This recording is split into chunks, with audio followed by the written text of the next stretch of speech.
여러분 안녕하십니까. 열린민주당 TV 주진영입니다.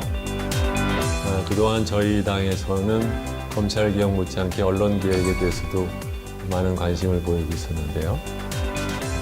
저번 주에 최강욱 의원과 했던 얘기를 좀 더 이어서 이번에는 언론학자인 정준희 교수를 모시고 언론개혁에 관련된 얘기를 좀 더 나눠볼까 합니다.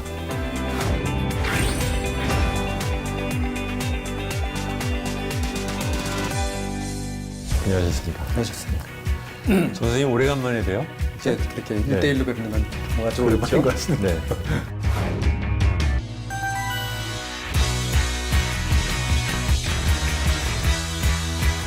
저널리즘 J톡을 그만하신 게 작년 1월, 그러니까 그죠? 12월 말에 그렇죠. 해서 네. 1월이죠. 그러고 난 다음에 TV에서는 사라지신 줄 알았는데 TBS죠 아마 그게? 예, TBS, TV. 교통방송 그 케이블 방송에서 해시태그라는 걸 하시죠? 예. 네. 그거는 왜 하시는 거예요? 미디어 비평은 좀 다양해지면 좋겠다라는 생각을 원래 저널리즘 토크쇼 제이 할 때 좀 했었거든요. 그래서 여러 방송사에서 미디어 비평을 나름의 방식으로 시도하면 좋을 것 같다라는 생각을 하고 있었고, 근데 뭐 이제 제이를 그만둔 뭐 이유는 여러 가지가 있겠지만 약간 피로감도 좀 있었고, 이제 보도를 가진 조직의 안에서 이제 보도 비평을 한다라고 하는 거에 대한 약간 한계도 좀 있었거든요. 자사 비평 갖고 항상 예, 예민했죠. 연동이 되니까. 네. 그래서 그러니까 자사 보도에 대한 비평에 대한 부담이 훨씬 좀 덜한.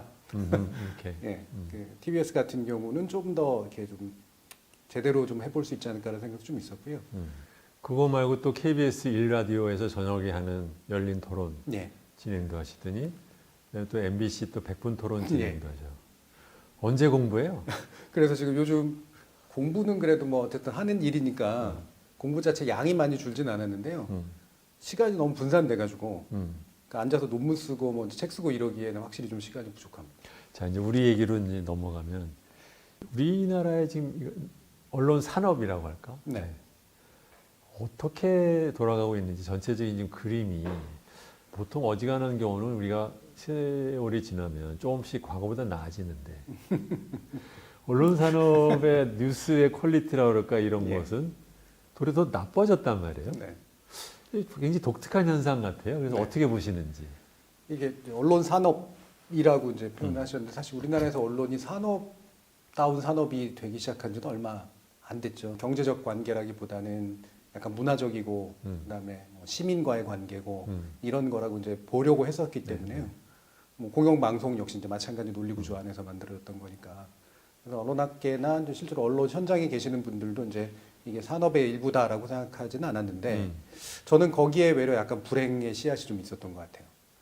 불행의 그래? 씨앗이라는 게 그러니까 저도 물론 그 어떤 논지에 대해서는 찬성을 하는데 언론은 단순한 경제기구가 아니라 문화기구고 시민적 기구다라고 하는 데에 대해서는 근본적으로 동의하는데 그게 결과적으로는 먹고 사는 문제하고 연관이 되지 않을 수가 없어서 그렇죠. 자기 자신을 합리적 경제기구로서 또한 만드는데 상당한 좀 노력이 좀 들어갔어야 되는데 그러지 않은 채 세월이 너무 오래 가버렸다라는 판단을 좀 하거든요. 그러다 보니까 객관적으로 밀려드는 산업화의 물결에 상당히 안 좋은 종속 변수가 이제 돼버린 거죠. 그러면서 돈을 버는 합리적 구조를 못 만든 채 현재까지 밀려왔고 그러니까 뭐 제가 이따가도 아마 말씀드리겠지만 돈을 굉장히 저열하게 버는 방식이 구조화된 그런 상태니까 내용물의 생산도 이제 당연히 더 안 좋아진 이제 방식이 된 거죠. 그러니까 우리가 흔히 말하는 민주주의에서 언론이 얼마나 중요한가에 대해서 얘기를 하는데 민주정치의 중요한 그 구성원으로서의 질, 또 역할은 더욱더 악화되고 있고 네. 기업으로서의 수익성이나 사업 모델도 완전히 점점 더 그야말로 더 피폐해가는 느낌이 네. 들고 굉장히 독특한 구조죠. 그러니까 일단은 뭐 다 아시겠지만 지금 제가 얼마 전까지 세봤을 때만 해도 온라인 언론사가 아마 10,000개 정도 이렇게 등록돼 있고요. 뭐 일반 신문사도 폐간되는 경우는 거의 없고, 그렇죠. 뭐 뉴스를 할 수 있는 방송사는 더 늘었고 외려.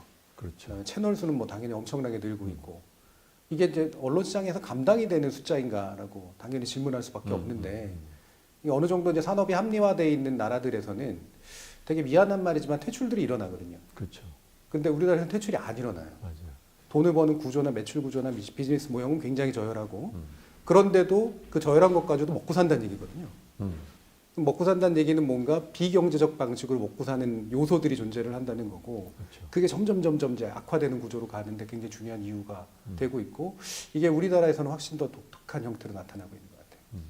경제학을 하는 사람 또는 비즈니스를 해보는 사람 입장에서 보면 설명하기가 어려운 현상들이 그렇죠. 왜 이렇게 됐을까요, 이게? 이게 저는 2000년대가 되게 중요한 전환점이었다고 생각을 하거든요. 그 전까지는 80년대까지는 우리나라 언론은 산업은 아니었었고 그냥 출판 산업의 일부면서 약간은 이제 펜대 굴리는 사람들의 약간 자존심 뭐 이런 쪽에 좀 해당하는 그런 영역이었었고, 이제 이명박 정부가 만들어 놓은 이제 미디어법 이게 이제 결정차를 날린 거죠. 그렇죠. 결국 이제 완전한 산업이다라고 선언을 했고, 그 다음에 무한 경쟁하라고 얘기를 했고, 대신 공공 섹터는 이렇게 붙잡아두고 뭐 수신료 같은 거 안 올라가고 그랬으니까요. 그 다음에 결국은 신문에게 방송까지 주는 이제 그런 것으로 가게 되면서 이때 이제 신문사들이나 이런 언론사들은 좀 체득을 한 게 자신에게 이익을 줄 수 있는 정치를 조성해내는 것, 정치 환경을 조성해내는 것이 생존에도 훨씬 더 유리하다라고 하는 이제 경험칙을 얻게 된 거죠. 그러면서 단지 예전에는 그냥 약간 권력 비판이라든가 뭐 정보 비판이라든가 이런 것들 일종의 약간은 장식물, 그다음에 뭐 그쪽에 정말 진정한 사람들은 이제 진정한 신념 이런 식으로 약간 공존하는 경향이 있었는데, 제가 볼 때는 다른 것 다 떼고 나면 들어서는 정권이나 아니면 입법부가 나에게 유리한 산업 환경을 만들어 줄 것이냐 그렇지 않느냐의 문제로 판단을 하게 됐고, 그게 상당한 정치적 연대를 만들어내는 방식으로 갔다. 경제하는 사람 입장에서 볼 때 이상한 몇 가지 한번 찝어볼게요. 하나는 뭐냐면 정치는 좌우로 갈리기 마련인데 좌를 대표하는 메이저 언론사는 없고, TV는 방송 3사 공중파는 뭐 다른 나라도 그렇다 치는데 그 광고공사가 쥐고 앉아가지고 중간에서 가격 말하자면 컨트롤을 하고, 네.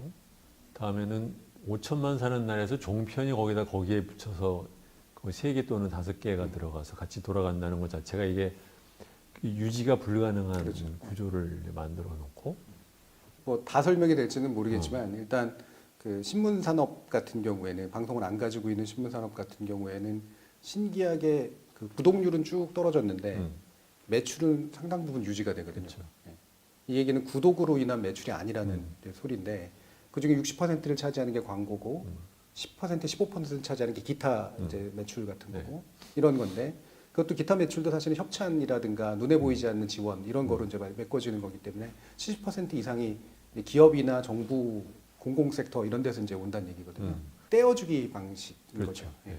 광고 매체에게 광고의 효과를 보고 주는 게 아니라 매체의 영향력을 보고 자기 나름의 기준으로 얼마씩 나눠주는 이제 그런 방식이고, 연간으로 얼마씩 보장해주는, 그래서 그 각각의 신문사가 나름대로 먹고 살 수 있는 그런 틀을 만들어주는 그런 구조로 계속 가고 있고, 새로운 신문사가 생겨도 그거를 그래도 조금씩이라도 떼어주는 방식으로 점점 가는데, 기존의 홍보나 광고 그 예산 안으로 이제 안 잡히게 만드는 방법을 또 써서 기업은 그 돈을 나눠주는 그런 식으로 일단 버티고 있는 거고요.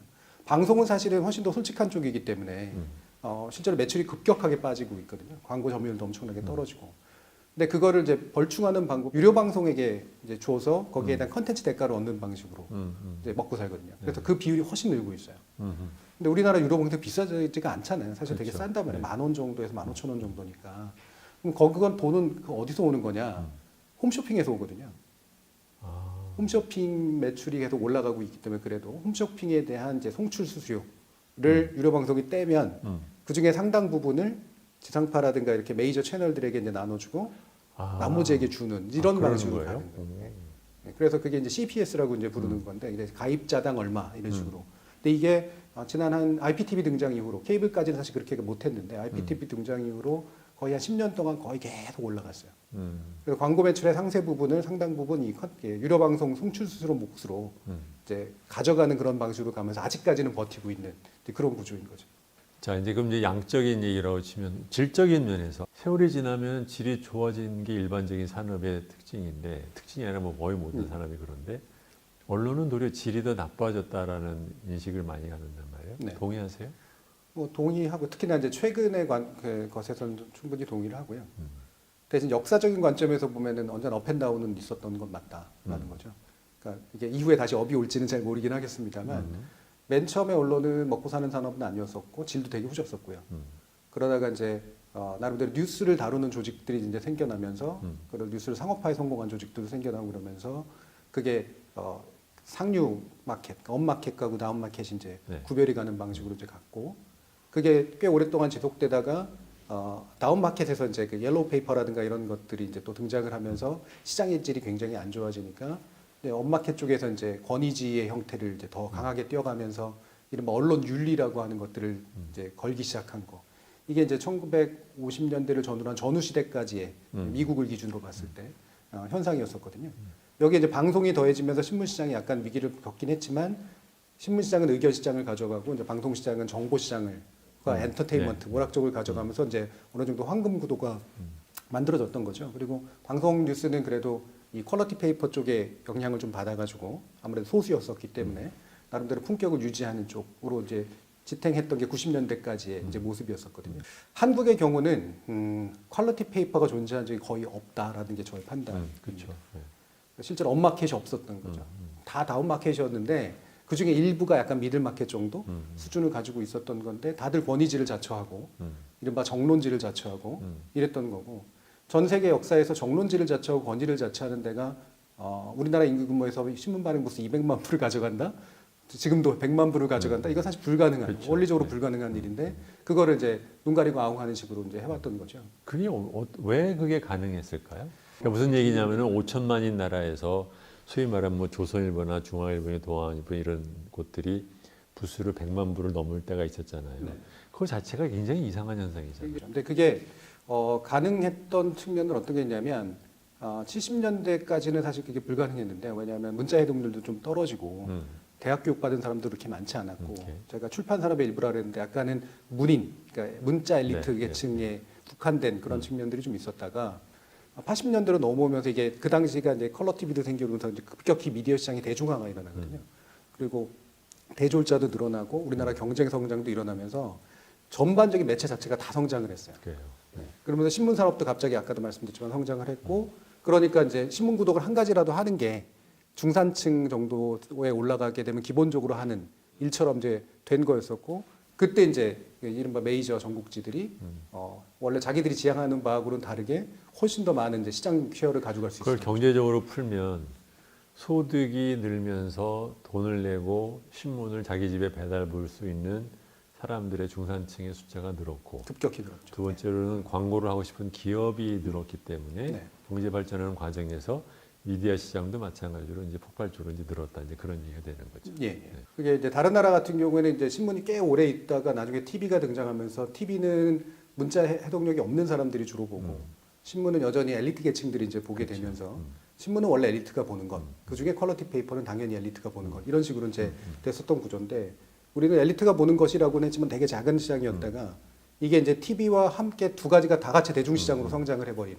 그런 케이스였던 거죠. 자기 얘기는 어떻게 보면 90년대 이후에 추가적인 시장 분화가 이루어져야 되는데 네.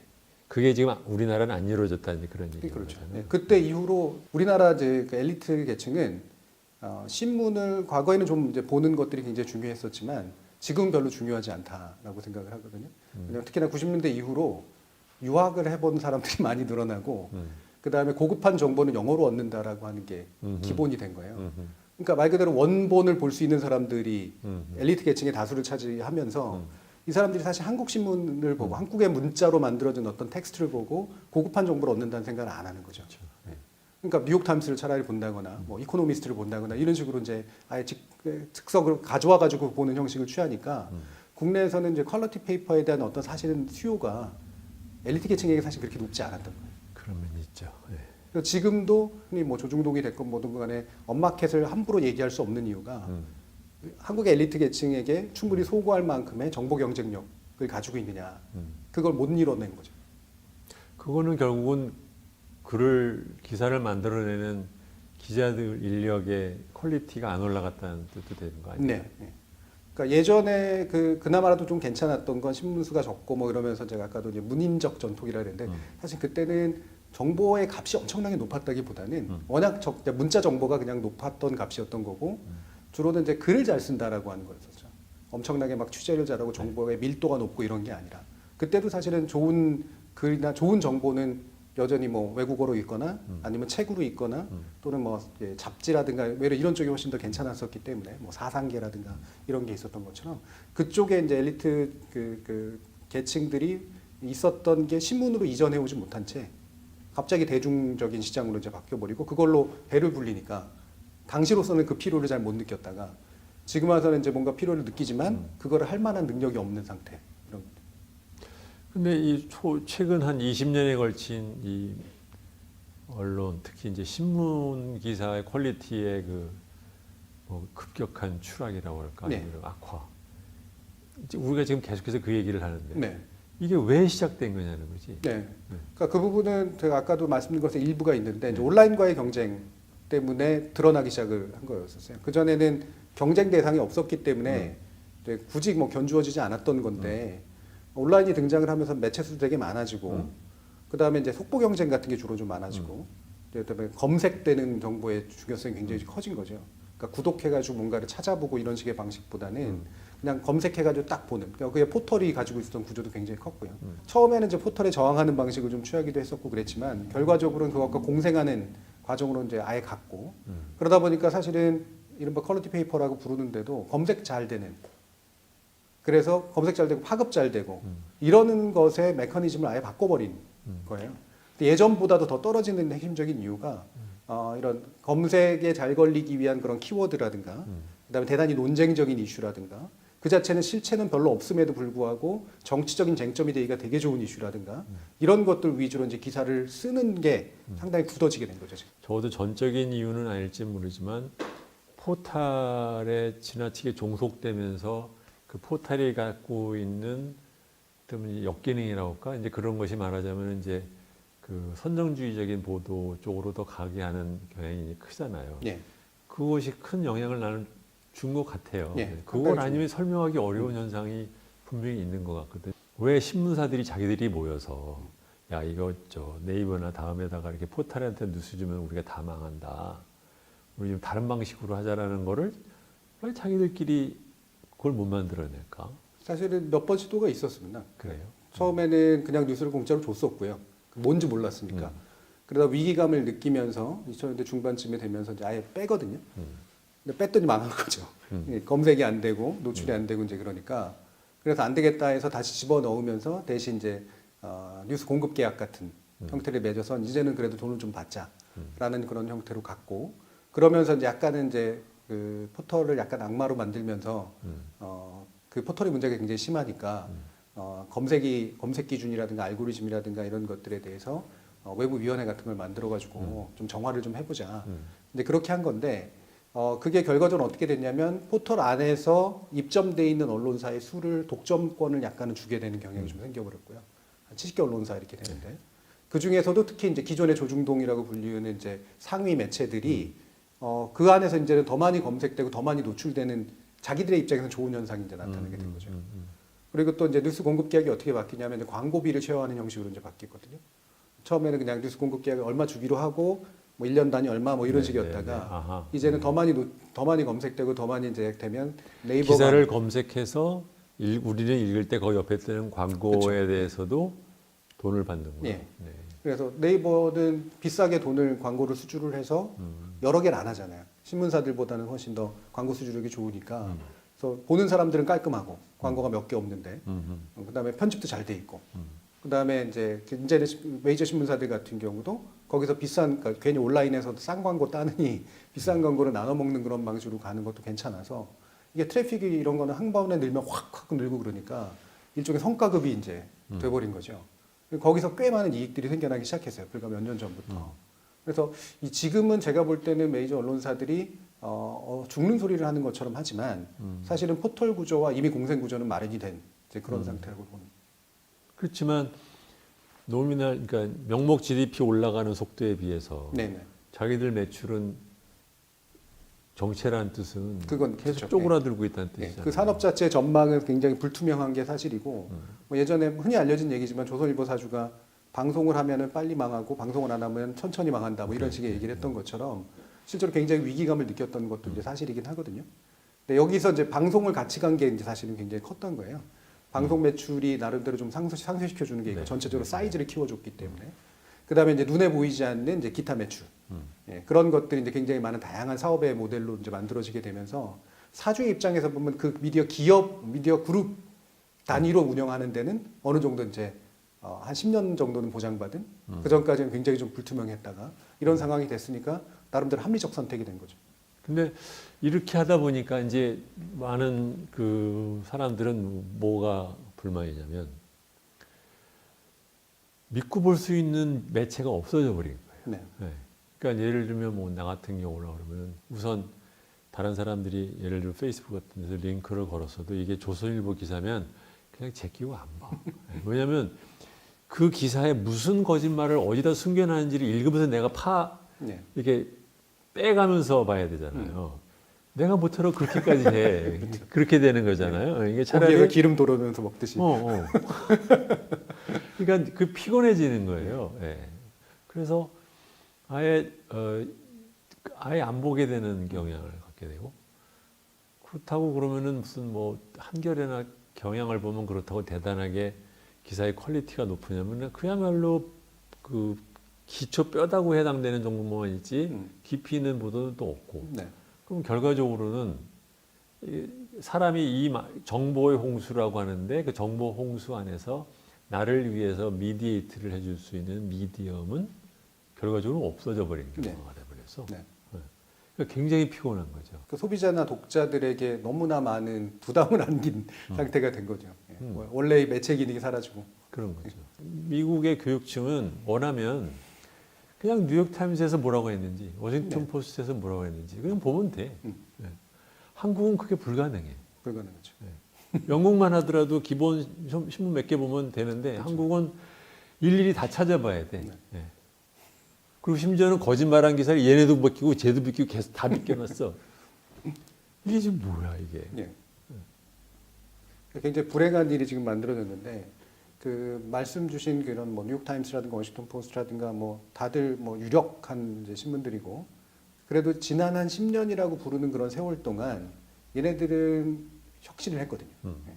그러니까 퀄리티 페이퍼도 나름의 방식으로 혁신을 했고 그렇죠. 아무리 영어의 덕이고 뭐 돈의 덕이고 하더라도 새로운 모형도 만들어냈고 새롭게 돈을 버는 방식도 만들어냈고 그다음에 그때 또 새로운 종류의 매체도 탄생을 했어요. 그러니까 엑시오스라든가 그렇죠. 뭐 프로publi카라든가 이런 식의 이런 온라인에 굉장히 잘 적응된 것도 탄생을 했고 탐사보도 위주로. 예, 탐사보도도 이제 나름의 영역을 개척해 나가기 시작을 했고 그러면서 굉장히 많이 죽어나가고 망하고 사실은 뼈를 깎는 고통도 겪으면서 일부에 새로 등장한 것과 전통 매체의 혁신이라고 하는 것들이 그래도 이제 10년 정도 지나니까 눈에 보이기 시작을 한 거잖아요.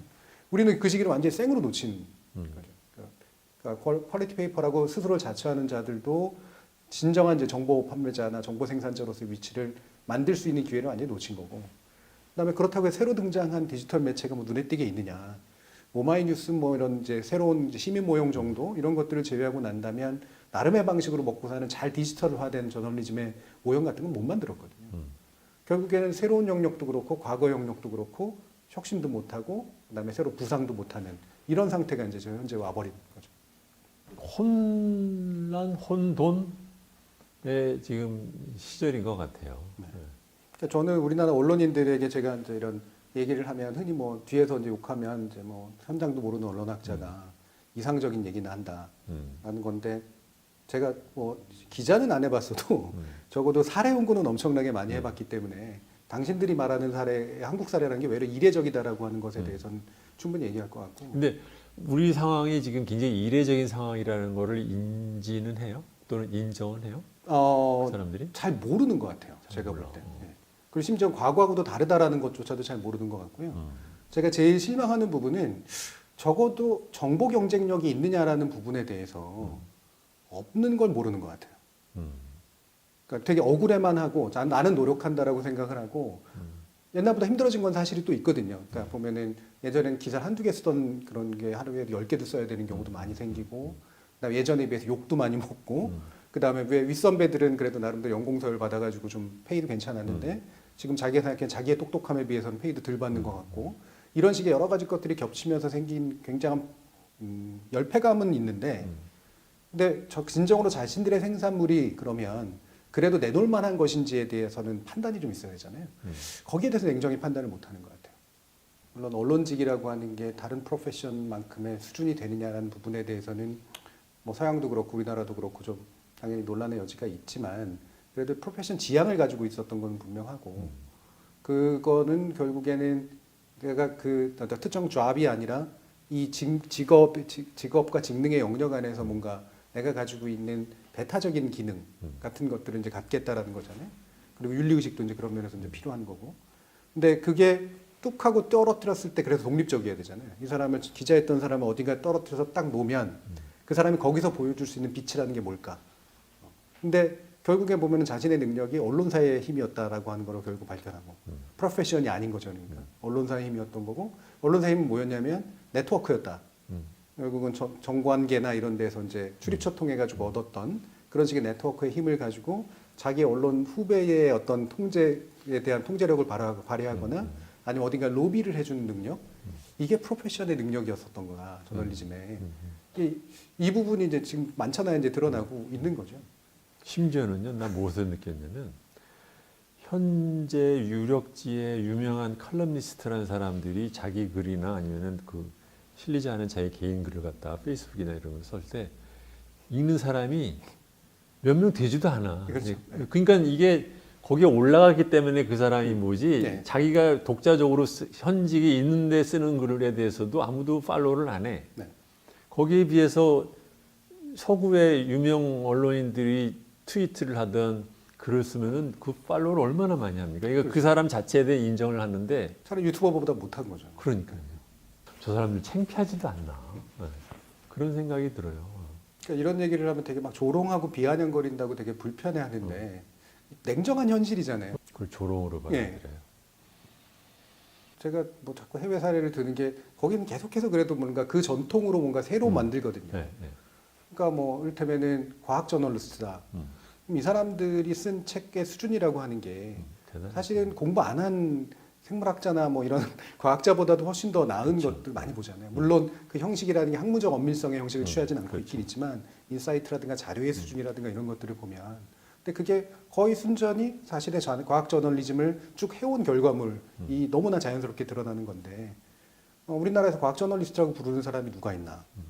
그다음에 뭐 심지어 뭐 맨날 무슨 전문 기자라고 이제 제도를 막 도입해 놨는데 기껏해야 다른 자격증 가지고 있던 사람 기자로 앉혀놓은 것일 뿐이지 변호사를 기자로 앉혀놓고 의사를 기자로 앉혀놨지 자기 저널리즘의 결과로 의학 저널리즘을 새로 하고 뭐 기상 저널리즘을 새로 한 사람들이 거의 등장하지 않는 거예요. 제작 환경이라는 면도 내가 보기엔 그런 게 있어요. 왜냐하면 이제 우리나라 다른 나라에 비해서 신문의 경우에는 지면이 굉장히 작았잖아요. 그때 요새는 이제 어떻게 되냐면은 이제 포탈로 넘어가니까 더욱더 아마 그렇게 된 것 같은데 가끔 놀라는 게 어떤 기사를 내 아는 사람이 찾아봐 그러면은 어떤 경우는 그 기자가 하루에 막 기사를 3개씩 쓴 거야. 온라인에 가니까 막 다 퍼담는 거잖아요. 그러니까 자기들이 갖고 있는 인력에 비해서 생산해내는 기사의 수가 지나치게 많아진 거야. 그렇지만 어쨌든 좀이라도 만들면 클릭이 그만큼 올라가니까는 윗사람들은 자꾸 쓰라고 시키는 것 같고 그러면 좋은 기사를 설사 그 사람이 쓸 수 있는 능력이 있어도 그럴 시간이 없으면 낼 수가 없는 거죠. 시간이 없죠. 실제로 연구를 해보면요. 지난 20년간 노동 강도가 증가를 했고요. 그러니까 물론 노동 시간 자체는 그렇게 많이 안 일어났는데 노동 강도는 증가를 했고 그다음에 기사 쓰는 양의 부담에 대한 훨씬 더 크게 고통을 토로하고 있고요. 그다음에 직업을 그러니까 이직하겠다라는 마음이 생기게 된 중요한 이유 중에 하나가 더 이상 이런 식으로는 기자 취재 못하겠다라는 생각 때문인 경우들이 굉장히 많이 드러나 있는 상태거든요. 근데 그게 말씀하신 것처럼 대중적으로 많은 기사를 써서 그 중에 하나라도 걸려라. 전체적으로 트래픽을 키우자라고 한 쪽으로 이제 결국은 경영과 편집 구조가 같기 때문에 생긴 그런 현상이에요. 그래서 이거를 한 기자 개인의 어떤 탓으로 돌리기는 좀 어려운 면이 있는데 결국은 이들이 이제 그들 중에 엘리트가 성장하는 코스라는 게 있잖아요. 사회부 갔다가 경제부 갔다가 정치부 갔다가 보통 이제 이런 코스인데 그 중에 뭐 여당 출입하고 야당 출입하고 청와대까지 출입하고 이왕이면 특파원까지 한번 갔다 오면 그다음에 부장 되고 그다음에 국장 되고 이제 이 구조란 말이에요. 근데 방금 말씀하신 그 케이스처럼 그렇게 난 다음에 뭐가 되느냐면 결국 홍보 임원으로 가는 코스인 거죠. 그렇게 해서 쭉 하고 자기는 나름대로 엘리트 코스라고 돌았는데 돌은 결과가 저널리스트로서의 프로페션에 굉장히 중요한 기능과 역량을 남긴 결과가 아니게 돼버린 거예요.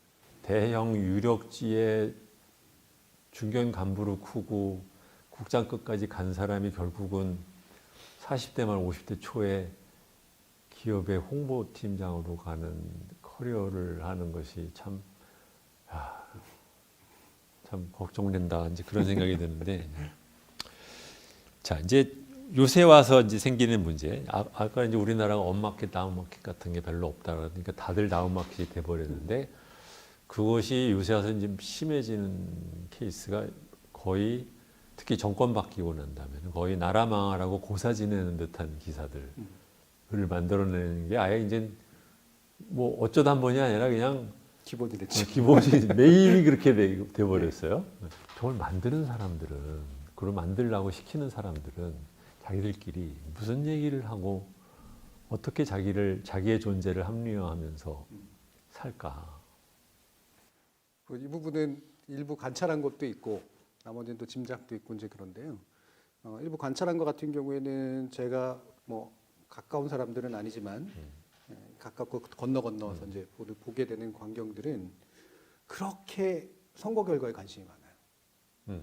그러니까 대선은 말할 것도 없고 매번의 선거 결과에 굉장히 관심이 많고 그 선거가 그들의 생존에 굉장히 직결된다라고 하는 인식이 굉장히 강하고 그다음에 그 선거에 개입해야 된다는 인식이 굉장히 강해요.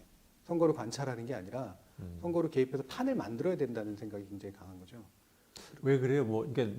이명박 박근혜 정부 때 좀 뭐 얻어먹은 게 요새는 없어졌어? 뭐예요?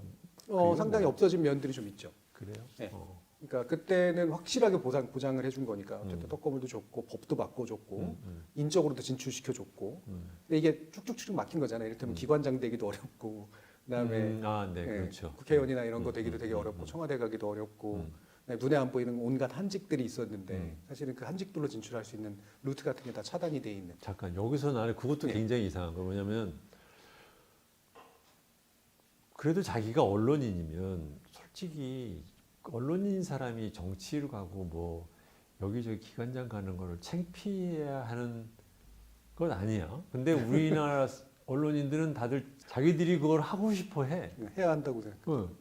그 보수 정권에는 그나마 그런 거라도 있었는데 출구 또는 고물이라고 말하는 것이 있었는데 이게 민주당 정권이 지속되면 그거가 없어지겠다라는 생각을 한다는 거잖아요 지금. 일단은 이제 뭐 인적 연계가 일단 차단이 되는 거니까요. 그러면 이제 반대로 그러면 이른바 현재 정부하고 좀 더 이념적으로 비슷하거나 그런 언론. 아니 그러니까 그러면 이쪽으로 가서 붙으면 되잖아. 그거는 어려운가? 어느 나라든 간에 이제 이 오포지션 파티가 이 내적으로 좀 약하면 그거하고 이념적으로 비슷한 성향에 있는 언론이 훨씬 더 길길이 뛰는 그런 방식들이 좀 있어요. 그래서 여기서 당을 끌고 가는 그런 방식들. 이게 대처 정부 이후에 블레어 정부로 넘어가는 그런 과정에서 흔히 또 영국 보수 계열에서 나타났던 그런 현상이기도 한데요. 그래서 거의 막 정당처럼 행동하는 그런 모습들이 나오거든요. 저는 한국의 지금 문재인 정부 하에서의 이른바 정부 비판적 언론들의 모습은 정확히 그거 이상의 것이다라고 생각을 하고 예전에 노무현 정부 때도 그와 유사한 현상들이 이미 일찍이 나타나기 시작을 했었던 것 같아요. 그거는 만약에 그건 논리적인 귀결로 치면 그러면 민주당 정권이 좀 고무를 좀 던져주면 그러면 조금 순치가 될 수 있는 가능성도 있다는 얘기가 되나? 그러니까 그 부분은 뭐라고 참 얘기하고 어려운 게 사실 예전 노무현 정부에서 살짝 그런 기색이 없진 않았었죠. 그러니까 이를테면 중앙일보에 대해서는 살짝 다른 스탠스를 취했던 것도 좀 있었고요. 그거는 이제 삼성과의 관계는 좀 있었고 사실 내심 물론 제가 조심스러운 이유가 그게 뭐 대통령의 뜻이라거나 뭐 이런 식의 얘기까지 하는 건 아니니까. 근데 내심 그래도 뭔가 이게 적어도 보수주 중에서는 중도적이거나 중도 합리적인 그런 데들에 대해서는 좀 더 마음을 열고 뭔가 좀 해볼 필요가 있지 않을까라고 하는 게 뭐 정권 핵심에게는 분명히 생각이 없지 않았을 것 같거든요. 그리고 모습으로도 나타났고. 근데 그게 구체적인 어떤 떡고물을 주는 방식이 아니냐는 떠나서 가지고 어느 정부든 간에 특히나 언론에서 포위되어 있는 정부는 당연히 자기가 자원이 있기 때문에 그런 방식을 고민하지 않을 수 없다라고 이제 생각은 하는데 실제로 그게 효과적이거나 성과가 있을 거냐 하면 저는 그렇지는 않다고 봐요. 역사적으로도 실패를 했고 많은 경우에 실제로 나눠줄 자원이 양에 비해서 그거를 기대하는 자들의 수가 너무나 많고 그거는 한 개, 두 개의 자리를 나눠준 게 아니라 사실은 굉장히 많은 자원을 투여할 정도의 어떤 입법적이거나 정책적인 그런 대응이 아니면 실제로 그들을 돌려세우기는 아마도 그 방식으로도 어려울 거다라고 생각하죠. 우리나라는 그러고 보면 기존의 그 군사 정권과 재벌에 결탁해서 있던 언론계의 그 인력 구조가 정권이 민주당 쪽으로 바뀌었을 때 갑자기 얼굴 싹 변하고 넘어가기는 본인들도 겸연쩍고 굉장히 색깔이 너무나 다르니까 네. 사실. 그리고 이제 인적 정권이 계열도 다르고. 이쪽으로 다시 오면은 그게 자기들의 누리가 살 길이라고 생각할 수 있는 면도 있고 네. 그런 거라는 거잖아요 네. 지금요. 그렇기도 하고 저는 약간의 카르텔인데요. 그러니까 일종의 이제 지배 카르텔인데 한국 사회를 그래도 50년에서 100년 가까이 쭉 이끌어왔던 카르텔이 있잖아요. 이게 내부 구성원은 조금씩 네, 바뀌긴 했지만 언론은 언제나 이 일부가 되기를 되게 바래왔던 존재거든요. 예전에는 언제나 하위 파트너였었기 때문에. 그렇죠. 근데 꽤 일부가 됐었고 80년대 이후로는 특히나.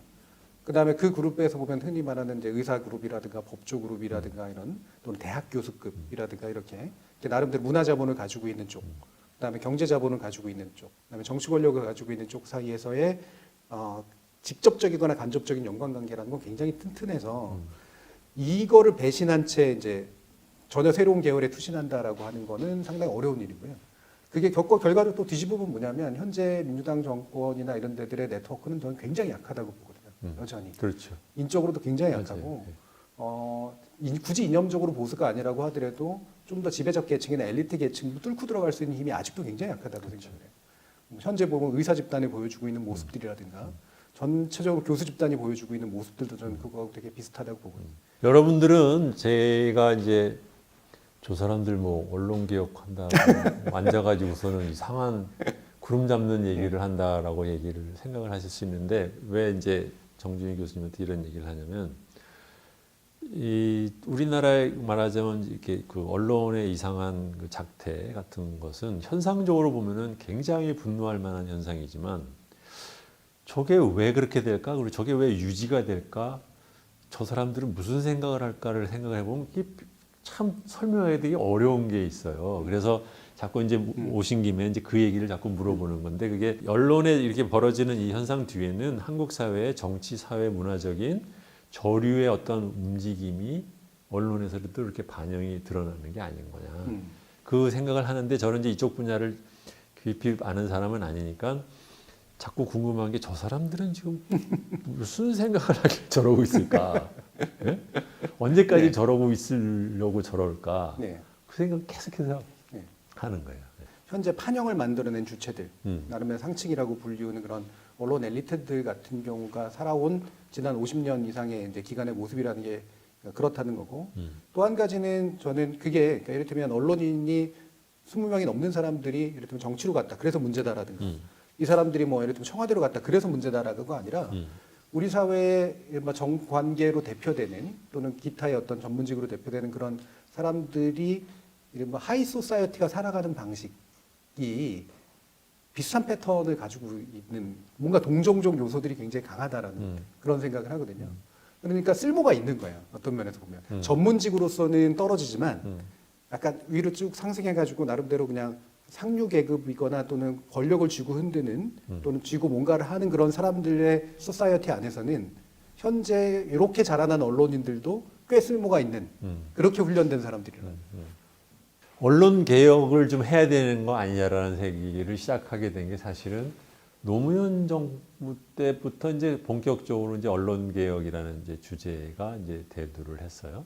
근데 사실 말이 그렇지 언론 개혁이라는 게 한국적인 용어예요. 나는 근데 무슨 용어를 예. 보면 그걸 영어로 난 번역을 한번 해보거든요.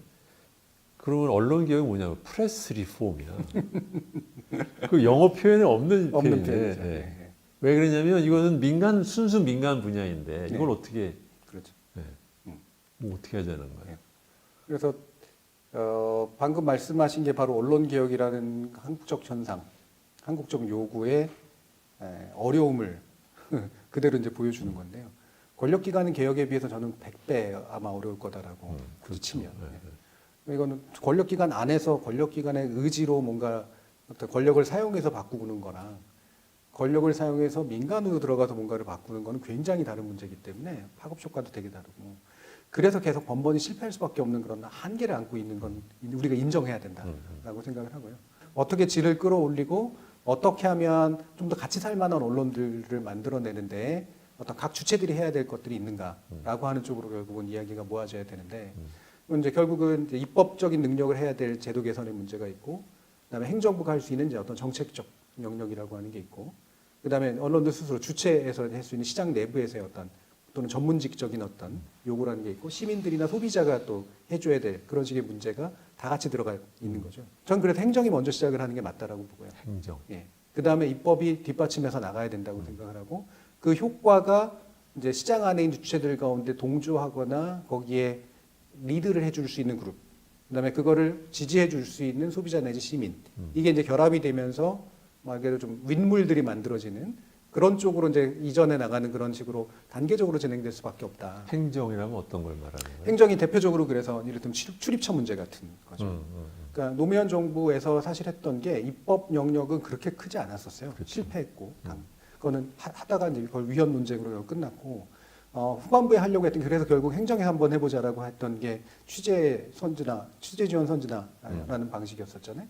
결국은 이제 출입처를 폐지 이런 식으로 됐었는데 기자실이라고 하는 것이 당연한 폐쇄적 정보 유통의 공간이 되는 게 아니라 말 그대로 브리핑을 받는 룸이 있고 그 다음에 이 브리핑이라고 하는 시스템 자체도 일원화하고 그다음에 기자들이 이제 앉아가지고 하는 그 공간으로서의 기자실이라고 하는 건 말 그대로 철저히 그 기능으로 쓸 수 있도록 만들어주는 서클이 아닌 그런 방식으로 해보겠다라고 하는 게 이제 노무현 정부의 출발점이었었고 그게 행정개혁에서 이제 나타났던 거잖아요. 그게 그 단계에서부터 이제 깨진 거죠. 그 당시에는. 네. 예. 어떻든간 그거는 그 당시 권력 구도 자체가 언론이 이길 수밖에 없는 권력 구도였던 상태였다. 이렇게 생각을 하는데요. 저는 다시 그걸 해야 된다고 생각하거든요. 일단 행정개혁 측면에서 뭐냐면 지금 얼마 전에 뭐 법무부라든가 이런데 이제 그 소원 같은 게 나왔는데 그 출입처나 기자단을 해체달라라고 하는 이제 국민청원도 붙고 그다음에 몇몇 언론사가 이제 그거를 또 제소하고 이런 식으로 갔잖아요. 검찰 기자단은 검찰 뒤에 숨어 특권을 누리면서 기자단을 폐쇄적으로 운영하고 있다고 비판했는데요. 실제 검찰과 법원 취재를 담당하는 법조 기자단은 기자실 출입이 가능한 매체를 기자단 투표로 제한하고 있습니다. 근데 거기서 법무부나 이런 데서 보였던 반응, 법원 같은 데가 보인 반응은 그건 기자들끼리 알아서 해라. 나는 책임지지 않겠다 이건데. 사실은 이제 그거는 겉으로 보기에는 기자들의 자율에 맡기고 시장의 자율에 맡기는 방식인 것 같지만 그건 행정이 해야 될 일을 안 한 거라고 저는 생각해요. 그건 행정이 해야 되는 거거든요. 행정이 해서 말 그대로 공보 원칙 세우고 공보 방식 새로 만들고 그다음에 특정 기자 집단에게만 폐쇄적으로 뿌리지 않겠다라고 하는 거 선언하고 대신 충분한 정보 제공을 하겠다. 우리는 폐쇄적이지 않다라고 하는 것들을 전면적으로 딱 행정 단위에서 그리고 공공기관 단위로까지 개혁하는 단계는 일단 필요하다. 그건 다시 한번 해야 된다라고 생각을 하고 그게 예전에 비해서는 언론의 저항은 세긴 세겠지만 시민적 지지는 훨씬 더 많을 거다라고 이제 보거든요. 그리고 더 나아가서는 예를 들면 정부가 지금 사실 구독률 같은 거 유지해주고 이런 것들의 대부분은 정부가 구독해주고 맞아요. 공공기관이 구독해주고 보조금 주고 지원금 줘서 된 거란 말이에요. 이렇게 정부가 언론한테 이런 식의 그 일종의 뒷돈을 네. 이렇게 예산을 만들어서 다른 나라들도 이런 걸 해요? 그게 의외로 많습니다. 그래요? 예, 의외로 그러니까 그 잘 모르시는 분들이 많은데 전 세계에는 거의 모든 언론이 어떤 식으로든 보조금을 받아요. 미국 같은 경우가 그나마 제일 안 받는 편인데 거기는 굉장히 시장 모형이니까 그리고 그게 언론 자유에 직결된다고 생각하니까 언론 스스로가 안 받는데 뭐 예를 들면 우편 요금 감면이라든가 예전에도 뭐 세금의 문제라든가 이런 식으로 해서 간접적인 지원들은 사실 있긴 있었어요. 근데 이제 북유럽 같은 데는 이제 아예 대놓고 돈을 주는 이제 그런 방식이고요. 근데 북유럽은 그게 이유가 뭐냐면 시장 기구가 아니기 때문이라고 판단하는 거예요. 그럼 어떤 종목으로 어떻게 돈을 줘요? 이를테면은 아예 그냥 펀드가 있어가지고요. 예, 그러니까 신문 지원 기금 같은 게 펀드가 이렇게 있어서 거기서 이제 기준이 뭐 예를 들면 이제 구독자 기준이라든가 아니면은 이게 이제 뭐 소수 신문이라든가 이런 데는 소수 공동체를 위해서 필요하다라는 그런 이유로. 그래서 그게 비례적으로 주지만도 않거든요. 그래서 그 각각의 이유를 가지고 이제 공공 지원을 하는 이제 그런 형태를 취하죠. 이건 북유럽 모형 같은 건데 한국의 모형은 어떤 거냐면 실제로는 북유럽처럼 주는 거면서 그것도 사실은 이제 언론 영향력 순위로 이제 주는 건데 주면서 그들에게 영향력에 맞게 돈을 주고 있어라고 하는 데에 어떠냐면 명분이 필요하니까 ABC 제도를 그래서 만든 거란 말이에요. 그러니까 너가 구독력도 많이 하네, 그 다음에 영향력도 높네. 그러니까 정부 광고의 형식으로 줄게. 사실은 보조금인데 예. 면구스럽지 않게 돈을 주는. 근데 그 방식을 취한 메커니즘 거죠. 참 이걸 저널리즘 제의에서도 한번 다뤘지만 우리나라 ABC가 거짓말이라는 거 너도 알고 나도 알고 다 알아. 그런데 넘어가. 정권이 바뀌어도 넘어가. 요번에 어쩌면 뭐 어떻게 드러났다지만 사실은 다 아는 얘기잖아요. 저걸 왜 정부 행정에 해당되는 분야에서 야 이거는 저 돈 나가는 건데 제대로 합시다라 그거 하나를 못 하느냐는 거죠. 네. 그 ABC가 제대로 시행돼 가지고 결국은 그걸 기준으로 정보 광고를 주기 시작한 게 사실 이명박 정부 시절부터입니다. 네. 언론진흥재단이 만들어 거기서 정부 광고를 대행하고 기존의 국정홍보처라든가 뭐 이런 식의 것들을 다 통합해서 정부 광고 형식으로 떼주는데 그 기준이 되는 어떤 ABC라고 하는 게 같이 맞물려 돌아간 게 그 시점이에요. 물론 준비는 이제 노무현 정부부터 시작이 되긴 했었지만, 그러니까 그게 말 그대로 명분인 거죠. 그러니까 그냥 기업처럼 주면 안 되니까 말 그대로 그래도 객관적인 명분이라도 가져와라, 만들어 보자 해가지고 한 게 이제 ABC 협회가 되는 거고. 그 전까지는 개선의 의지가 없었던 거예요. 굳이 어차피 줄 돈, 그냥 뭐 이게 믿건 안 믿건 간에 이 수치는 어쨌든 나오니까 이걸로 면피는 되잖아. 그러면서 줬던 거죠. 이제 어떻게 보면 현재 문재인 정부의 핵심 인사들이 다들 노무현 정권에서 있었던 사람이다 보니까 노무현 정권에서 뭐를 하면서 실패했던 거를 통해서 무엇을 배웠냐면 재선에 도움 안 되는 거는 건드리지 말자가 되면서 국정의 거의 모든 분야에서 지금 한 4년이 됐는데 문재인 정부가 오고 난 다음에 뭐 하나 크게 개혁된 게 하나도 없다라는 사람들의 생각이 점점 퍼지는 것 같단 말이죠. 네. 이 언론도 마찬가지잖아요. 네. 언론 개혁이라는 문제를 이 노무현 정권 시절에도 엄청나게 많은 사람들이 얘기를 했지만 지금 정부 들어서 아무것도 안 하잖아요. 그렇죠? 네. 지금 방식은 일단 위에서 이렇게 잡고 있는 또는 방통이라든가 문화부에서 잡고 있는 핵심적인 안들이 서로 교통되면서 안으로 만들어진 적이 없었다라는 거. 내부적으로는 뭔가는 가지고 있지만 그게 일단 제일 크고, 그다음에 두 번째로는 사실은 관료들이에요. 뭐 기재부에 대해서 너무나 잘 아시겠지만 문체부라든가 방통위 관료들이 실제로 미디어 정책이나 언론 정책을 담당한다고 하지만 여기는 최대한 언론에게 안 밉보이는 게 목적인 데들이거든요. 기본적으로. 규제 당국인데 규제 당국이 피규제 대상으로 할 겁을 내는 거죠. 굉장히 겁먹죠. 예. 그러니까 그 언론과의 관계에서는 거의 모든 정부 부처의 관료들은 거의 비슷할 거다라고 생각을 하고요. 뭐 어떤 특정 부처나 이런 데서 돈을 만들어서 그거를 뭐 미디어 대행사한테 안겨주면 선호적인 기사를 써주는 그런 방식으로 말 그대로 세탁하는 그런 루트를 취하고 있다라든가. 이거는 뭐 현재 언론 정책이 없는 것뿐만이 아니라 하지 말아야 될 일을 하는 거잖아요. 그렇죠. 예. 근데 그런 일은 관료들은 한다는 거죠. 그다음에 장관도 사실은 그거를 하는데 일조하고 있고. 그렇기 때문에 전반적으로 정부 부처 자체가 조율이 확고하게 일어나야 되는 그런 부분인데 이제 그거를 해줄 만한 데가 청와대가 그걸 꽉 쥐고 그 부분에 있어서 확고한 방침을 가지고 밀고 나가지 못하는 그런 상태. 특히나 정권 후반기가 되니까 더더욱이나 관료들을 그런 식으로 이제 다스릴 수 없는 상태.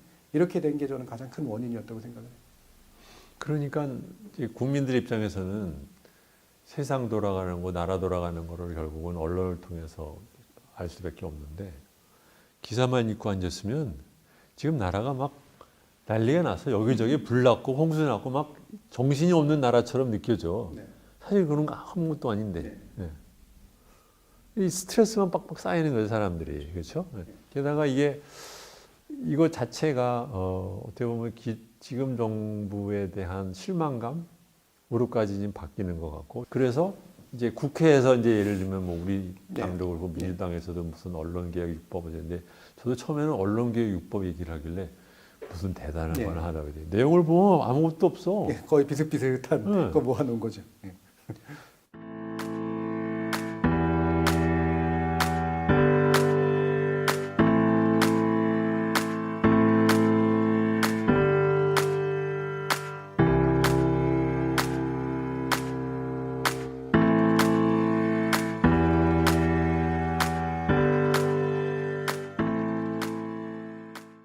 그걸 정말 하려고 하는 건가 싶기도 하고, 그렇죠? 등 떠밀려서 나온 느낌도 좀 들고. 민주당이 고민은 이해를 하지만 그걸 이렇게 묶어가지고 마치 2월 임시국회 통과시킬 것처럼 얘기하는 거 정치적인 미숙함을 왜 보였을까? 저는 그것도 잘 이해가 잘 안 자기 가거든요. 있는 걸 미숙하다고 생각을 하는구나. 예. 나도 좀 이상해요, 그게. 예. 그러니까 그거는 제가 볼 때는 그렇게까지 밀어붙여야 될 정도로 엄청나게 중요한 법안도 아니고요. 하면 좋지만. 그다음에 굳이 또 뭐 반대하는데 막 대놓고 막 우리 180석이야 하면서 할 얘기도 아니에요. 그러려면 그것보다 훨씬 더 센 법안들이 준비가 돼 있어야 되는데 그것도 아니기 때문에 자기가 보기에는 그 중에서 좀 먼저 우선적으로 좀 됐으면 싶은 그런 개혁이 있다 그러면 어떤 거예요? 저는 핵심은 언론 피해 구제거든요. 음흠. 예. 이거를 이제 개개인에 의한 피해, 그러니까 온라인에서 개개인에 의한 피해까지 포함할 거냐 말 거냐의 문제는 뭐 우리가 같이 논의해 볼 수 있는데 전 출발점은 언론이어야 된다고 생각을 해요. 어쨌든 책임을 더 가지고 있는 기관들이 언론이기 때문에 그래서 언론에 의해서 만들어지는 피해가 현재 언론 중재 방식으로는 구제가 잘 안 일어나니까 그렇죠. 그리고 형법이나 민법적인 어떤 소외 과정으로도 잘 해결이 안 되니까 기본적으로 피해 구제가 빨리 그러니까 실효적으로 일어나도록 언론 중재 방식을 바꾸고 그다음에 그것의 최종적인 법적 판단이 피해 구제에 훨씬 더 유리한 방식으로 나오도록 하는 정도의 법안으로서는 의미가 있다고 생각을 해요. 그러면서 최강의혹 법안 같은 게 그런 걸 정확하게 표현해주는 이제 그런 측면들이 좀 있었던 거죠.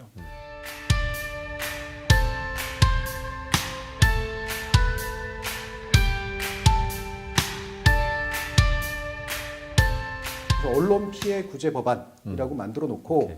어떻게 하면 언론 피해 구제를 실효적이고 신속하게 할 것이냐 라는 정도에만 초점을 맞춰도 현 단계에서는 해볼 만한 거다라고 생각을 하거든요. 시급성도 있으니까 그게 효과성도 어느 정도 좀 느끼게 만들어줄 수 있고요. 언론 피해 구제에 관련된 국민들의 요구는 굉장히 높아요. 다른 일반적인 그러니까 사회적인 개혁에 대한 그 지지도 쳐놓고는 굉장히 높은 편인데 거기에 비해서 어떻게 보면 당연한 얘기지만 정치권 안에서의 그걸 좀 실행에 옮기려고 하는 의지는 상대적으로 훨씬 약해요. 네.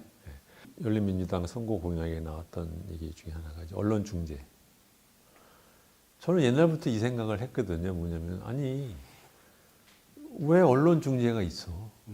원래 서구에서 중재라는 것은 대개는 그 산업을 보호하기 위해서 만드는 거예요. 언론 중재도 저는 저게 지금 언론업자들이 자기들을 보호하기 위해서 만들어 놓은 왜 정부가 그걸 만들어 줬는지는 잘 모르겠지만 뭔가 군사 정권 시절에 언론과 군사 정권의 결탁으로 나온 제도가 민주화되고 난 다음에 지금 거의 25년이 지났는데도 여전히 거기에 대한 문제 제기를 안 하고 바꾸자는 얘기를 안 하는 이 현상 자체가 굉장히 이상했거든요. 네. 그래서 네. 언론 중재 제도를 좀 바꿔보자는 얘기를 좀 넣기는 했는데 어떻게 하는 게 좋다고 생각해요? 말씀처럼 정확하게 중재라는 명칭을 쓴 게 애초부터 잘못이었었어요. 특히나 영어로 arbitration이라는 개념은 지금 언론중재위원회가 하는 것의 본질적 속성하고는 사실은 좀 무관해서 말씀하신 것처럼 이해 당사자가 되게 명확해가지고 이들 사이에 그냥 타협점을 마련해 주는 거. 이거는 그나마라도 이렇게 서로 힘이 비등비등할 때 나오는 건데 언론 피해자와 언론과의 관계에서는 피해자의 힘이 굉장히 약한데도 불구하고 언제나 이 중간을 이렇게 타협하게 만들어주는 그런 방식을 그 중간장인데 언론 편이었다. 언론 편이 된 거죠. 결과적으로 그래서 말 그대로 산업보호나 언론 보호의 목적을 가지고 있는 거예요. 그런 거죠. 네. 그러니까 언론이 끊임없는 쓸데없는 송사에 휘말리지 않도록 도와준 거죠. 그러니까 나는 한국 언론의 무책임성은 유난하잖아요. 네. 어지간한 나라 쳐놓고도 우리나라만큼 무책임한 언론이 보기 드문데 그 이유 중에 하나가 언론 중재가 있다라고 생각을 하는 거예요. 뭐냐면 이게 그런 문제를 일으킬 무책임한 보도를 할 때마다 소송으로 가서 지네들이 고생을 해봤으면 저 사람들이 저걸 계속해서 할 수가 없거든. 네. 그렇죠. 그런데 그거를 이제 막 소송 남발 형식으로 이제 방어하고 있는 게 참 웃긴 건데 지금 언론 중재만 해도 굉장히 언론을 보호해주는 말 그대로 제도라서 거기에 불려나가는 것도 근데 굉장히 싫어하거든요. 거기에 불려나갈 이유가 충분하니까 불려나가는 그런 보도들임에도 불구하고 그리고 결과적으로는 대체로 언론에게 과히 나쁘지 않게 말 그대로 중재를 해주는 대부분이 판사나 변호사나 언론인 출신들이 들어가기 때문에 실제로 피해자의 관점을 가지고 있는 사람은 그 안에 거의 없어요. 없어요. 네. 그리고 학자들도 들어가도 솔직히 언론학자들은 기본적으로는 언론 자유라는 대의에 굉장히 좀 충실하려고 하는 사람들이기 때문에 어지간하면 언론한테 뭔가 책임을 묻지는 좀 않으려고 하는 그런 식의 태도들이 있어요. 아무리 언론이 싫고 불편한다고 하더라도. 그래서 언론중재위원회는 늘 이제 자기 스스로를 독특한 전 세계적으로 유례를 찾아볼 수 없는 독특한 기관이고 상당한 피해 구제 성과를 남겼다라고 하는데 그건 모든 기관들이 자신의 존재감을 자랑하기 위해서 하는 말들하고 과히 다르지 않고요.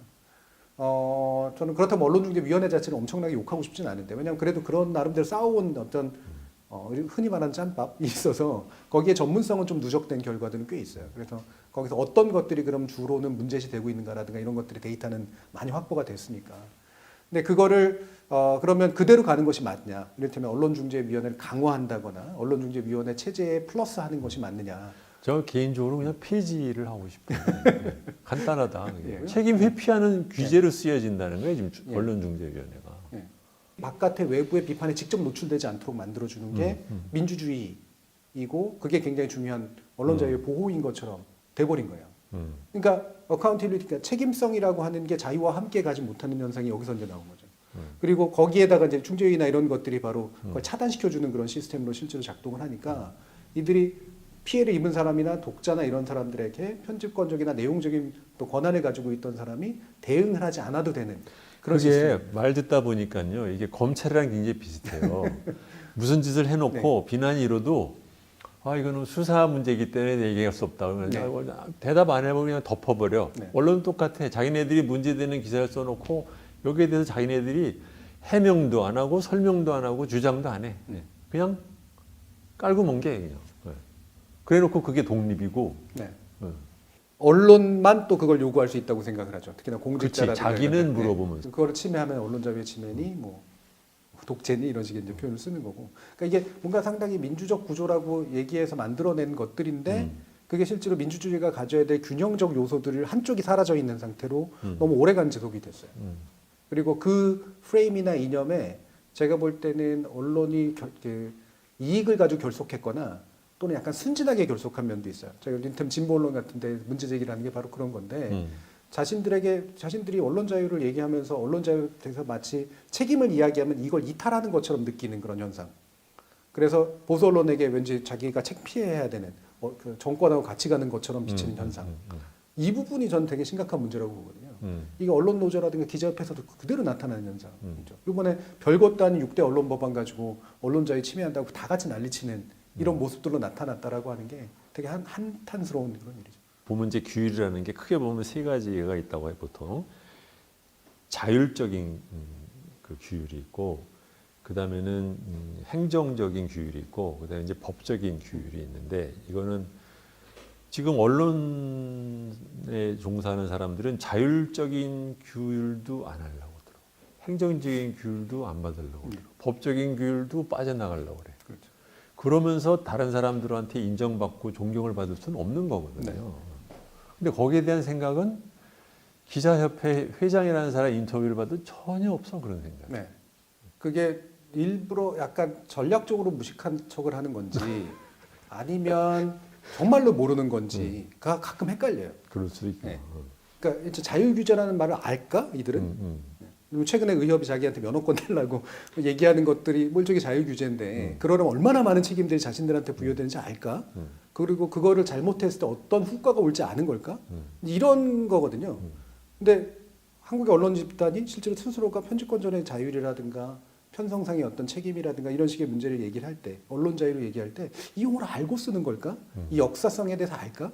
저는 그게 굉장히 의심이 되는 거예요. 적어도 언론인들이 하나의 그 사회에서 존중받는 프로페셔널로서 인정을 받거나 아니면 크기 위해서 또는 살아남기 위해서는 이 자율규율이라는 것에 이 꼭 필수 불가결하다는 것에 대한 인식이 언젠가는 되겠죠. 지금 같아서는 안 될 것 같지만. 그러니까 이게 결과적으로 이제 행정 입법과 그다음에 입법부가 동의해주는 그런 방식으로 미디어 통합의 어떤 법을 만들어서 그 안에서 이제 공공섹터와 비공공섹터가 먹고 사는 방식을 달리 획정해주는 그런 방식으로 가고 그러면 그 먹고 사는 방법을 달리할 때 이제 상업적인 섹터들의 이제 먹고 사는 방법이 어떻게 해야 되냐인데 이 부분에 있어서 공정거래 질서를 잡아주는 게 나와야 되거든요. 거기서 현재 하는 것처럼 이런 협찬 가지고 먹고 살고 뒷광고에서 먹고 살고 그다음에 기사형 광고 팔아가지고 먹고 살고 그다음에 이렇게 기업 등쳐가지고 먹고 살고 이러는 것들 이런 거 제보나 내부자 고발 이런 거 받아가지고 만약에 그 사례 나오면 확고하게 이제 그 엄청난 벌과금 같은 걸 매기는 그런 방식으로 해가지고 적어도 그들의 내용은 마음에 안 들어도 그들이 그 잘못된 내용으로 먹고 살기 위해서 하는 뒷거래들 이런 것들은 사라지게 만드는 그런 식의 이제 구조. 그 옛날에 참 그 얘기하니까 그 저널리즘 제이스도 그 얘기했잖아요. 예. 광고성 기사. 그 원래는 옛날에는 벌칙이 있었는데 네. 슬그머니 이명박때 없어졌다는 네. 거. 그거 왜 다시 안 돌아가요? 그러니까 저는 그런 것도 사실은 그건 비교적 단순한 입법으로 그러니까 가능하거든요. 말이야. 예. 그건 다시 조항을 살리면 되는 거고. 그다음에 그러니까 신문- 나는 이제 그런 거예요. 그러니까 아까도 말했듯이 뭐 언론개혁6법 뭐 이런 식으로 막 파는데 내가 보기에는 아니 그런 거 하나부터 고치고 봐야지. 네. 실제적으로 그게 얼마나 큰 피해를 일으키는데 예. 왜 그거는 말을 안 해? 그러니까 그런 게 사실은 이념하고 상관없이 사실은 그게 겉으로 드러나면 다들 창피해하는 거거든요. 사실 언론도 창피하고 아마도 그걸 보는 독자들도 창피해할 네. 것들이잖아요. 거기에 대해서 사실 상당히 보편적인 동의들을 만들 수가 있기 때문에 지금 언론은 안 드러나기만 바랄 뿐이지 드러나는 순간 그게 개혁의 대상에서 배제되기는 굉장히 어려울 거라고 그렇죠. 생각을 하거든요. 전체 미디어법을 다 바꾸지 않아도 실제로 현재법만 이용해가지고도 충분히 개혁 효과가 나타날 수 있는 거라 그런 건 뭐 의원입법을 하건 뭐 아니면 행정입법을 하건 충분히 현재도 가능한 일이라고 생각을 해요.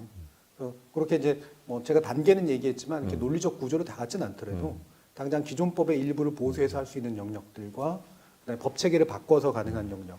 법 체계를 바꾸면 사실은 레귤레이터도 바뀌어야 되기 때문에 현재 문체부나 방통위로 산재되어 있는 이런 식의 레귤레이터도 상당 부분 통합해야 될 필요가 있고 그다음에 자유규제기관들이 만들어지면 그게 행정규제기관하고 어떻게 관계를 맺을 것이냐 이 부분 지금 방심위 같은 데서 나타나고 있는 이런 체제도 한번 정비해 줄 필요가 있는 거라서 그게 지금 최강욱 의원 안에는 이제 언론위원회라는 형식으로 제안이 됐는데 원중위로 언론위원회로 바꾸는 것만으로는 해결되지 않거든요. 그렇죠. 예. 언론위원회만 그냥 말 그대로 미디어위원회가 필요해서 그 안에서 저널리즘에 대한 규제를 어떻게 할 거냐라는 방식으로 이제 이거는 해결해야 되고 그거는 입법과 함께 법도 새로 만들고 그다음에 규제기관 새로 재편하고 정부기관 재편하는 과정까지 연결돼야 되는 거라 아마 신정부화나 아니면 그 이후 정부하고 연관이 되겠죠 만약에 한다면. 저는 이제 무슨 생각을 하냐면 이렇게 일을 하는 걸 이렇게 보고 있으면 이게 진짜 일을 하고 싶어서 하는 사람이 일을 하는 것과 으쌰으쌰 폼재지만 사실은 일하고 싶지 않은 사람이 하는 일의 모양이 있거든요.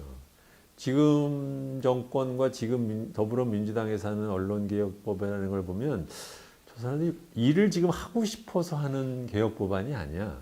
약간은 발명하고 이렇게 폼재고 말하자면 이제 분풀이성이라는 거죠. 그러니까 훨씬 더 작지만 그 내실이 있는 개혁을 할 수 있는 룸들이 있는데 그거는 지금 건드리지 않고 있다는 걸 보면 뭔가가 지금 이상한 거라는 거죠. 그래서 이렇게 물론 항변을 하는데 지금 얼마 안 되는 거 가지고도 언론이 저렇게 난리를 치는데 어떡하느냐라고 항변은 하는데 그 싸울 거면은 제대로 싸우는 거고 만약에 싸워서 안 될 것 같으면 당장 끌어오지 말고 이게 좀 명확해야 되잖아요. 근데 지금은 어정쩡하게 엉덩이만 들썩거리는 그런 방식의 개혁 입법이라고 하는 것들을 하고 있는 거기 때문에 그게 제일 답답한 부분이고 그리고 저는 두려움도 있다고 보고요. 그렇죠. 자기가 언론에서 피해를 입을 때만 열받지 그런 거죠. 언론에서 득보는 경우도 되게 많거든요, 사실은. 좋게 언론 관리해가지고 득보는 사람도 많으니까 거기서 이미 이들 간에 약간 뭐 서로 협잡까지는 아니라고 하더라도 공생관계는 사실 있어서 그거를 여당 의원이든 야당 의원이든 쉽게 못 넘는다. 이게 한계라는 거죠. 그 민주당 안에 소위 말하면 폴리시 그룹이 없는 것 네. 같아요. 폴리시 그룹이라는 게 없고 원내대표라 정책위원장을 1년에 한 번씩 갈아대는 우리나라 정당에서 이렇게 그 입법을 갖다 어떤 식으로 어떻게 빌드업을 하자라는 네. 축구로 치면 빌드업이라는 표현을 그렇죠. 쓰듯이 네. 그 과정이 우리나라가 없어요 보니까 그런 아쉬움이 있습니다.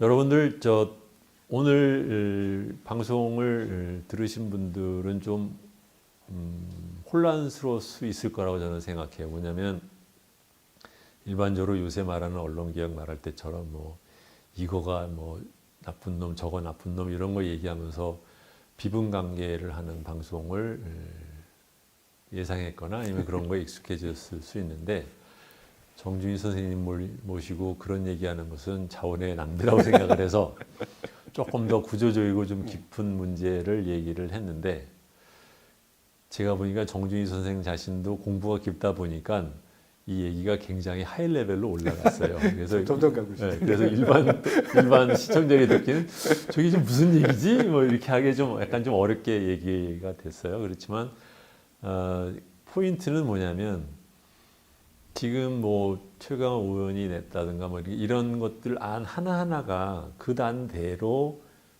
국회에서 입법화돼서 통과되지는 않을 겁니다.